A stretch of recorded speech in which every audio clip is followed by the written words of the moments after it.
శక్తి గల దేవుడు. ఆమేన్. ఆమేన్. అది ఏం చేస్తాడంటే మనం అడిగిన దానికంటే, మనం ఊహించిన దానికంటే అధికముగా ఆయన చేస్తాడు. ప్రియమైన దేవుడు బిడ్డలారా, ఆయన ఇచ్చే దేవుడు. ఈ బైబిల్ గ్రంథంలో 973 పేర్లు దేవుడికి ఉన్నాయి. మన దేవునికి రాయబడ్డ పేర్లు 973 పేర్లు. ఆ 973 పేర్లు వాగ్దానాలు కావచ్చు, ఆశీర్వాదాలు కావచ్చు, మనుషులకి దేవుడు ఇవ్వాలని అనుకున్న అద్భుతమైన దీవెనలు కావచ్చు. ప్రతి పేరు ఒక ఆశీర్వాదం, ప్రతి పేరు దీవెన. ఇలాంటి వందలాది నామాలలో నాకు బైబిల్ గ్రంథంలో ఇష్టమైన నామాలు 4 నామాలు ఉన్నాయి, 4 పేర్లు ఉన్నాయి.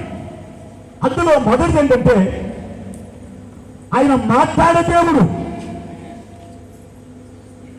రెండవ పేరు ఏంటంటే ఆయన చూసే దేవుడు. మూడవ పేరు ఏంటంటే ఆయన వినే దేవుడు. నాలుగవ నామం ఏంటంటే ఆయన ఇచ్చే దేవుడు. ఆయన ఇచ్చే దేవుడు, ఆయన ఇవ్వగలిగిన దేవుడు ఆయన.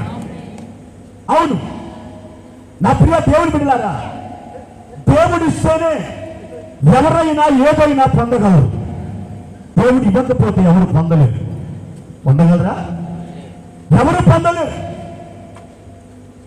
మనమంటాం ఆ బంగళా నాది, బెంచ్ కారు నాది, BMW కారు నాది, ఆ బంగారం నాది, ఆ పొలాలు నాది, ఈ తోటలు నాది, ఇదిగో ఈ పిల్లలు నా పిల్లలు, ఈ ఉద్యోగం నా ఉద్యోగం, ఇదంతా కూడా నాదే అని మిడిసిపడతాం, నాది అని భావిస్తాం. ఒక్క మాట దేవుని బిడ్డ, దేవుడు ఇవ్వకుండా నువ్వు సంపాదించింది ఏముంది ఒకసారి చెప్తావా? దేవుడు నీకు ఇవ్వకుండా స్వతహాగా నువ్వు సంపాదించుకుంది ఏదైనా ఉన్నదా? ఏది లేదు. అన్ని దేవుడిచ్చినవే,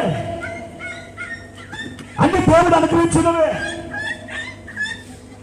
నా ప్రియ దేవుడు బిడ్డలారా, బైబిల్ గ్రంథంలో రాయబడింది, ఒక మనుషుడు లోకమంతా సంపాదించుకొని తన ప్రాణమును పోగొట్టుకుంటే అతనికి ఏ ప్రయోజనం, ఏమి లాభం? అన్ని సంపాదించుకున్నాం, కానీ తన ప్రాణాన్ని అతను పోగొట్టుకున్నాడు. ఏం ప్రయోజనం? అమెరికా దేశంలో ఒక గొప్ప కోటీశ్వరుడు ఉన్నాడు, కోట్లకు పడగలెత్తినటువంటి వాడు. అతని పేరు విక్టర్ హ్యూగో. ఆయనకి 5 నూనె మిల్లులు ఉన్నాయి, 5 నూనె మిల్లులు ఉన్నాయి. అయితే ఆయన జీవితంలో చేయని పాపం లేదు, చేయని అన్యాయం లేదు, చేయని అఘాయిత్యం లేదు. అతనికి 5 నూనె మిల్లులతో పాటు 5 భార్యలు ఉన్నారు. ఒక భార్యని పెళ్లి చేసుకొని కొంతకాలం ఆమెతో కాపురం చేసి ఆమెకి డైవర్స్ ఇచ్చేవాడు. మరలా రెండవ ఆవిడ, కొంతకాలం కాపురం, తర్వాత డైవర్స్. అలా 5 డైవర్స్ ఇచ్చాడు ఆయన. పిల్లలు లేరు, 5 నూనె మిల్లులు ఉన్నాయి. ఆయన మరణ శాసనంలో $380 కోట్ల ఆయన మరణ శాసనంలో రాశాడు. ఆయన అంత డబ్బు సంపాదించాడు. ప్రియ దేవుడు బిడ్డలారా, పాపం ఏ రోజైనా పట్టుకుంటుంది. మనం అనుకుంటాం ఎవరు చూడట్లేదు అని, కానీ పైన చూస్తున్నాడు. నువ్వు ఏం చేస్తున్నావో చూస్తున్నాడు. ఒకవేళ వైద్యులు ఎంఆర్ఐ స్కానింగ్ లేదా వేరే ఎక్స్రే అది చేసి మన శరీరం లోపల మన ఆర్గాన్స్, మన అవయవాలు ఎలా ఉన్నాయో మనం చూడగలరు, కానీ హృదయంలో ఉన్నది వాళ్ళు చూడలేరు. హృదయంలో ఉన్నది, మనసులో ఉన్నది చూడగలిగిన వాడు ఒకే ఒకడున్నాడు, ఆకాశమందుల దేవుడైన యేసు. ఆయన సమస్తం చూస్తాడు, ఆయన సమస్తం కనిపెడతాడు. అయితే 380 కోట్ల డాలర్లు సంపాదించినటువంటి ఆ విక్టర్ హ్యూగో అనే ఆయన ఒక విధమైన మెంటల్ డిజార్డర్ లోకి వెళ్ళిపోయాడు. మన భాషలో చెప్పాలంటే వాడికి పిచ్చి వేసింది, మెంటల్ వేసింది. ఎర్రగడ్డకు పంపబడవలసినటువంటి వాడు, కానీ అలాంటి ఆ విక్టర్ హ్యూగో ఇక విచిత్రంగా ప్రవర్తిస్తున్నాడు. ఏమని తెలుసా? అదిగో వాళ్ళని చంపుతున్నారు, అదిగో వాళ్ళు చూస్తున్నాక భయం వేస్తుంది, ఇదిగో నన్ను పొడి చేస్తున్నారు అని రకరకాల మాటలతో అతడు ఏం చేశాడంటే పరుగులెత్తేవాడు. 11 అంతస్తుల భవనం, నన్ను చంపకండి, నన్ను చంపకండి అని చెబుతూ అది ఎక్కి ఆ 11వ అంతస్తు నుండి ఒక్కసారిగా అక్కడి నుండి భూమికి పడిపోయాడు. తన తల ఉచ్చకాయ పగినట్టుగా పోయింది, మెదడు చింది అవతల పడిపోయింది. కదాపి చలితే ఎలా పడిపోద్దో ఆ మెదడుల చింది పడిపోయింది. నా ప్రియ దేవుడులారా, అతను పక్కన కూర్చొని ఏడవడానికి ఒక భార్య కానీ, ఒక అమ్మాయి కానీ, పిల్లలు కానీ ఎవరు లేరు. అతన్ని మన ప్రాంతాల్లో ఒక దిక్కులేని వాడు, అనాథని, చచ్చిపోతే ఒక మున్సిపాలిటీ వారు తీసుకొని వెళ్ళి ఎలా సమాధి చేస్తారో, దిక్కుమొక్కు లేనటువంటి వారికి సమాధి చేస్తే ఆ మున్సిపాలిటీ వారు తీసుకొని వెళ్ళి ఆయన సమాధి చేశారు.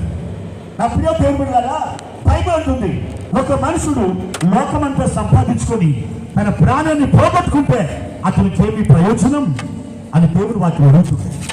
క్రీస్తునందు నా ప్రియమైన దేవుడు బిడ్డలారా, బైబిల్ గ్రంథంలో ఎన్నో ప్రవచనాలు ఉన్నాయి. దేవుడు మనకి ప్రవచనం అనే ఒక వరం ఇచ్చాడు. ఈ రాత్రి ఒకవేళ మీ అందరికీ ఒక ప్రవచనం చెప్పాలంటే నేను మీకు చెప్పే ఒక ప్రవచనం ఏంటో తెలుసా? రాబోయే 50 సంవత్సరాల కాలంలో ఇక్కడ ఎవరు ఉండరు, ఇక్కడ ఎవరు ఉండరు రాబోయే 50 ఏళ్లలో. ఎందుకంటే వాళ్ళు ఈ లోకాన్ని దాటి వెళ్ళిపోతారు, ఈ లోకాన్ని వదిలిపెట్టి వెళ్ళిపోతారు.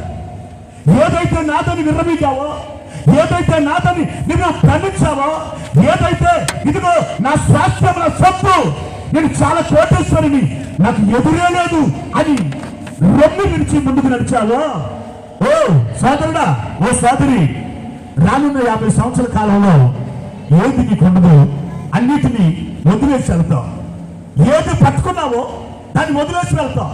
నా ప్రియమైనటువంటి దేవుని బిడ్డలారా, నేను పరిచయం చేసే ప్రాంతంలో ఇల్లందు అనే ప్రాంతం ఉంది. ఆ ప్రాంతంలో ఒక అక్క, ఒక తమ్ముడు ఉండేవారు. దేవుని బిడ్డలారా, వాళ్ళ అమ్మ నాన్న చనిపోయారు. ఈ అక్క ఆ ఇంటిలో ఈ ఇంటిలో ఇళ్లలో పనిచేసి ఆ తమ్ముడిని సాదుకుంటుంది, పోషించుకుంటుంది. ఒక రోజున ఆ తమ్ముడు, వాడికి 20 సంవత్సరాల వయసు ఉంటుంది, అక్కకేమో 22 సంవత్సరాల వయసు ఉంటుంది. అయితే వాడి ఇంట్లో కూర్చొని భోజనం చేస్తున్నాడు. భోజనం చేసేటప్పుడు వాడి ఫ్రెండ్ వచ్చి అన్నాడు, రే ఏం చేస్తున్నావు అని అడిగాడు. అప్పుడు అతను అన్నాడు, రే అన్నం తింటున్నాను రా అన్నాడు. ఏం కూర అన్నాడు. పప్పుచారు రా అన్నాడు. రే మమ్మ చికెన్ చేసిందిరా, మమ్మ కోడి కూర వండిందిరా, ఇదిగో రా వెళ్దాం అని అన్నం తినేవాడిని తీసుకుని వెళ్ళాడు. సగం తిన్నటువంటి అన్నం కింద ఆ టేబుల్ కిందకి నెట్టేశాడు, చేయి కడుక్కున్నాడు, బైక్ మీద వెళ్ళాడు. ఒరే ఇదిగో 15 కిలోమీటర్ల దూరంలో రోళ్లపాడని ఊరుంది, ఆ ఊరికి వెళ్ళి మా అక్క మ్యారేజ్గా పెళ్లి కార్డు ఇచ్చేసి వద్దాం అని చెప్పి వాళ్ళు తీసుకుని వెళ్ళాడు. ఒక 4 కిలోమీటర్లు ఆ బైక్ మీద వేగంగా వెళ్ళారు. కొద్దిగా ఆ కొంచెం దూరం వెళ్ళిన తర్వాత ఒక డౌన్ వచ్చేసింది. ఆ డౌన్ లో ఎదురుగుండా కొత్తగూడెం నుండి వచ్చే ఒక బైక్, ఈ బైక్ రెండు ఢీకొని, దేవుడు బిడ్డారా, అవతల బైక్ కంచెలో పడిపోయింది, యువతల బైక్ నడుపుతున్నటువంటి వాడికి ఏం కాలేదు. వెనక కూర్చున్నటువంటి ఈ పిల్లోడు ఆకాశం వైపు ఎగిరి ఆ తల ఆ రోడ్డు యొక్క ఎత్తి గుద్దుకుంది, తలకాయ పగిలిపోయింది. అక్కడికక్కడే కొట్టుకొని చచ్చిపోయాడు. అర్ధగంట సేపట్లో వచ్చేసి చికెన్తో అన్నం తిందాం అనుకున్నాడు, కానరాని అనంత లోకానికి వెళ్ళిపోయాడు. మనిషి జీవితం అది, మనిషి బ్రతుకు అది. నా ప్రియమైన దేవుడు బిడ్డలారా, ఈ రోజు ఉంటాం, రేపు నువ్వు ఎక్కడుంటావు? రేపు నువ్వు ఎక్కడుందా? అందుకే ఒక దైవజనుడు